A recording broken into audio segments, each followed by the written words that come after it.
म्हणजे संसारात पहिल्यांदा लग्नाच्या अगोदर त्रास होता म्हणून बायको केली, तर त्याच्यातून काही सुटलं?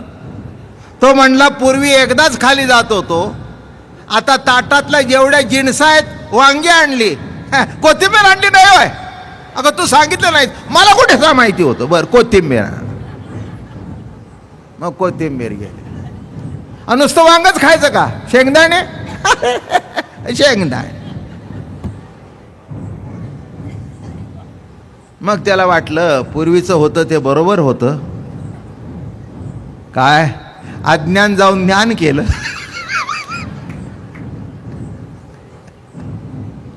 काय शेवटी मग आई चांगली होती, गावी गेला, तिच्या पाया पडला. म्हणलं आई हे तू सांगितलंस लग्न केलं पण मला त्रासदायक होतोय, मी मुलगा एक सून एक, आता तूच माझ्या जवळ चल. तेव्हा चरण धरल्याशिवाय प्रश्न मिटत नाहीत.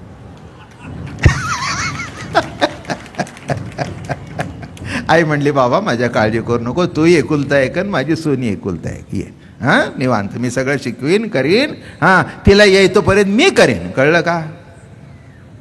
तसं ज्ञान नाही अज्ञान नाही. याच्यातून बाहेर पडायचं असेल तर सद्गुरू राजाला शरण जावं. एवढं जरी कळलं तरी ह्या 30 दिवसाची प्रवचनं माझी सांग झाली आणि तुमची सांग झाली. पुढे माझी कोण गती, सगळं त्यांच्याशी बोलायला शिकवलं. हे बघ जगात कुणाला सांगायला जाऊ नकोस, सुख दुःख देवाला सांग. सुख आलं तरी त्याला सांग, दुःख आलं तरी त्याला सांग. पती पत्नी दोघंही चांगले आहेत, दोघांचे एकमेकावर अत्यंत एकरूपतेचा संसार आहे. सुखाची अवस्था पतीला सांगावी आणि दुःख आल्यानंतर त्याच्या छातीवर डोकं ठेवूनच रडावं. घरातली माणसं किती आवडीची आणि प्रेमाची असली तरी छातीचा आधार घ्यावा मालकाचाच.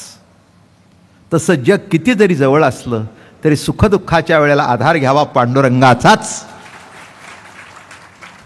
बस दुसरं कोणाकडे जाऊ नये. जिने तुला तन मन धन अर्पण केलं, काया अर्पण केली, काय तिने सुखदुःख कोणाशी सांगावं. एवढं जरी कळलं तरी तुकाराम महाराजांचे करुणापराभंग कळतील. कारुण्याने कसं बोलावं, किती किती बिलगुन बिलगुन बिलगुन अतिशय प्रेमान. आळी करावी ती पांडुरंगाजवळ. नव्हे मी स्वतंत्र अंगाचा पाईक, जे सकळीक सत्ता वारू, तुम्हा आळवावे पाऊला पाऊली, कृपेची सावली करी मत.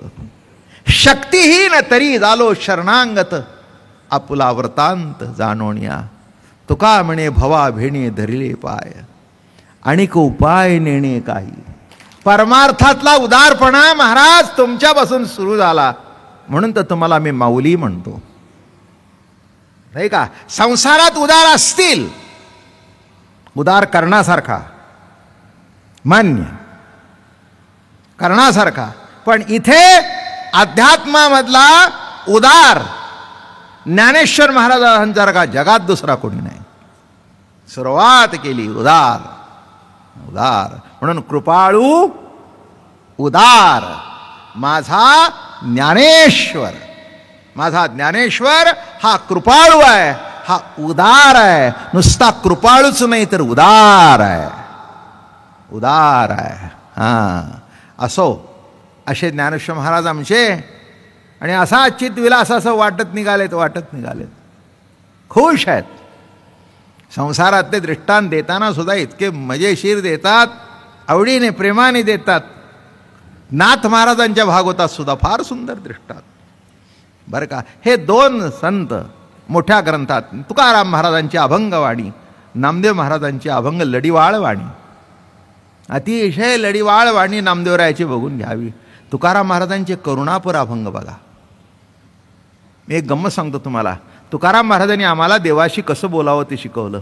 आम्ही काही तुला मोक्ष मागितलेला नाही, कारण मोक्षाचं खंडनच महाराज जर तुम्ही केले तर आम्ही कशाला मोक्ष मागावा. मोक्ष कशाला मागावा, कारण बद्धच नाही. मागेही सांगितलंय कोणी बद्ध नाही आणि म्हणून मुक्त व्हायचा प्रश्न नाही. फक्त तुमचा दिवस अजून आलेला नाही. ज्या दिवशी दिवस येईल, काळू न म्हणे हाटू न म्हणे औसी दिवस पाटू. काय लिहितात नाथ महाराज. अरे काळ म्हणतो का, विचारतो का दिवस आहे का रात्र आहे का आमोशा आहे का रस्ता आहे का रेल्वेचा डबा आहे का एस टीची गाडी आहे, त्याची वेळ आली की तिथले इथे पडतं. काळू न म्हणे हटू बाजार म्हणत नाही, न म्हणे आवसी दिवस पहाटू, अमावस्या सोमवार म्हणत नाही, मंगळवार म्हणत नाही, दिवस आले की संपलं. म्हणून कुठे कोणी अडकलं नाही. महाराज म्हणाले जन्म मृत्यू पिसे फिटले तेव्हा जाऊनी सद्गुरूशी शरण झालो वाचा ऋण उत्तीर्ण. सद्गुरूला शरण गेल्यानंतर वाचा ऋणातून मी काय झालो, मुक्त झालो. तेव्हा श्री गुरु प्रणामे वीण अन्य श्रम तो शाब्दिक जाण. वाह, श्री गुरुला वंदन करणं एवढंच करा, बाकी शाब्दिक आहे ते सगळे श्रम आहेत, काही त्यांनी उपयोग होणार नाही. अगा खंडला दिसे स्थूल बागू परी संदेहोची सूक्ष्मलिंग आहे तोवरी संगुपर परचीचा. देह खंडला असो स्थूल भाग, हे स्थूल शरीर, स्थूल सूक्ष्म कारण महाकारण. स्थूलचं खंडन झालं तर सूक्ष्म महाकारण आहेत की शिल्लक, ते शिल्लकच आहेत की. मग आता कशाला खंडन करावं. जेवी वटबीजाच्या ठाई वटजी भरला तेवी हे ऋण शेष उतरले नाही. म्हणून आता एवं सद्गुरु प्रणामे वीण नवी जेगा ऋण उत्तीर्ण ज्ञान अज्ञान दुथडी जाण न चुके म्हणून परा पश्यंती मध्यमा हन भारती या निस्तरल्या न लगती ज्ञानी अज्ञानची. म्हणून त्या वाणीचा आता निराळ काही करावं लागत नाही. कुठे गेला, मूळ जो ज्ञान आहे ते संपला आता. कारण तो अन्यथा ज्ञानाच्या विरुद्ध जे यथार्थ ज्ञान आहे ते इथे उपयोगी नाही. तुका म्हणे अहम ब्रह्म आडेवो निधी भ्रम. आणि जववरी ज्ञान अज्ञान भेदू तो वाचासी संबंधू जो जो देखिजे बाजू तो बोधरूपे सरिसाची ओटी. म्हणून परादी वाचाचा संबंधू तवरी कैचा शुद्ध बोधू. जे वाचा मना अजोगतर तेथ न पवे वाग व्यवहार या वाचेची थार ज्ञानी अज्ञानाची. आता महाराज म्हणाले आता प्रश्न मिटला. तेवी अज्ञान अभिमान आहे तो सर्वथा तात्काळ जाय. ज्ञान अभिमान कठीण आहे गोवित आहे मुक्तत्वे. ज्ञान अज्ञान हे कठीण आहे, तुम्हाला कुठे नाही कुठेतरी ते गोवल्याशिवाय राहत नाही. कधी कोणी म्हटलं का माझ्या नाकावर का लाकूड ठेवलं. साधं इकडचं इकडे झालं तरी बायकोने असा साजरा टाकला, तो नाकावर पडला. काय का दिसत नाही का तुला, अंगावर टाकतेस. आता तिथं लाकूड ठेवलं तरी ती म्हणते का लाकूड ठेवलं, अक्कल नाही का. चेतनाच नाही. जिथपर्यंत चैतन्य आहे तिथपर्यंत. आता मग इथे वाजलेलं कळत नाही तर आता तिथे तुला कुठे कड्यान ठेवलंय ते. म्हणून ज्ञानेश्वर महाराज ज्ञानेश्वरीत म्हणले स्वर्ग नरक या वाटा चोराची. नरकाची वाट चोराची आणि स्वर्गाची वाट चोराचीच. मरण माझे मरुणी गेले मजला केले अमर. मरणा तो निसुटली काया विचार या निश्चय. बस देह ठीक आहे, देह मृत्यू पावतो म्हणू नका, नित्य नूतनपणाने पुन्हा प्रगट होऊन येईल. आमचे महाराज मला आठवतं, फार कौतुक होतं. हे सगळा अमृतानुभव वगैरे त्यांचाच प्रसाद आहे. ज्ञानेश्वर महाराजांनी लिहिलं पण त्यांनी या घरामध्ये या अमृतानुभवाचा वारसा ठेवला म्हणून एवढं सांगता येतं.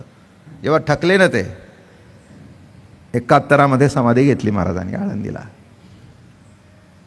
आणि असे उडी मारायचे कीर्तनामध्ये, फार तेजस्वी. मी तुम्हाला म्हटलं ते चरित्र घ्या, त्यांचं सुंदर चरित्र आहे, अप्रतिम.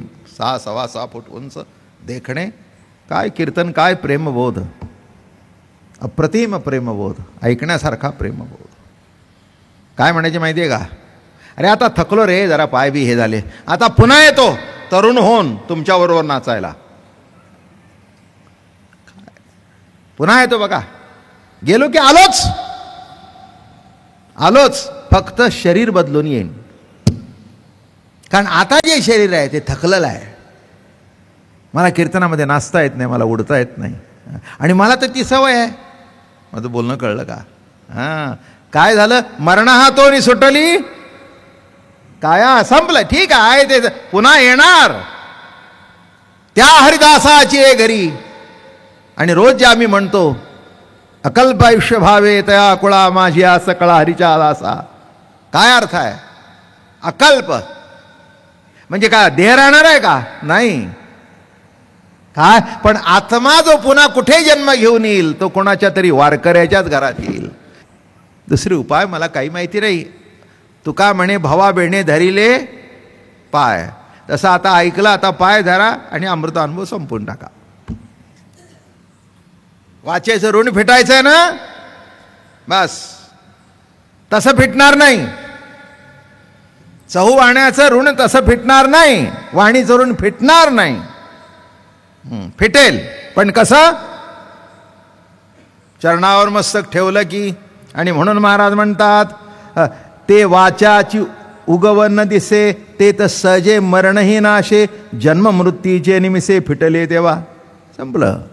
मरण माझे मरुणी गेले, मजला केले अमर. तुकाराम महाराज म्हणतात आता मरण बिरण काही नाही. मरणातून सुटली काया, विचार या निश्चय. विचार या निश्चय. माझं बोलणं कळलं का? मरणाची भीती संपली. एक लक्षात ठेवा, मरणाची भीती घ्यायची कारण काय? बघा, विचार करा याच्यावर. ओही तिथे टाकले शिव कल्याणाने म्हणून बोलतो. मरणाची भीती घ्यायचं कारण काय? जी गोष्ट ज्ञात होते त्याची भीती घ्या. मरण कळतं का? मग कळत नाही तर भीती घ्यायचे कारण काय? एक मी तुम्हाला सांगू का, माणसं मरणाला भीत नाहीत. त्यांना 99% खात्री असते की मेल्यावर आपण नरकात जाणार आहोत. माफ करा मला.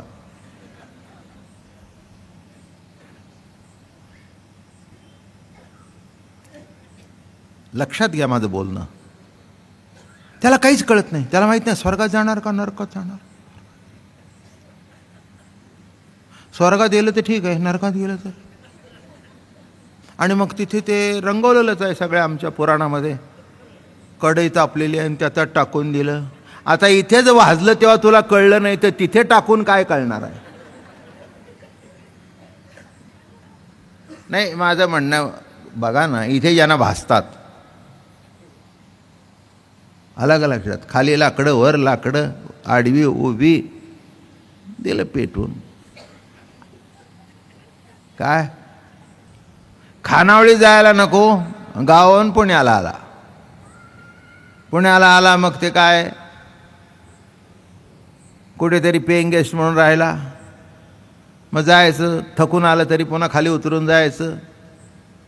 लिंबाचं सरबत प्यावासा वाटलं तरी येईल, एका लिंबाकरता खाली जाऊन पुन्हा वर यायचं, साखरेकरता पुन्हा यायचं. पाण्याचा तांबा पाहिजे असेल तरी पुन्हा राहायचा. मग घरी आल्यावर म्हणलं आई आता काय मला असं काय अवघड जातं, कामावून दमून यायचं, पुन्हा जेवायला जायचं. अगं त्याच्याकरताच मी म्हणते तुला एक लग्न कर म्हणून. हां म्हणलं हे बरं आहे.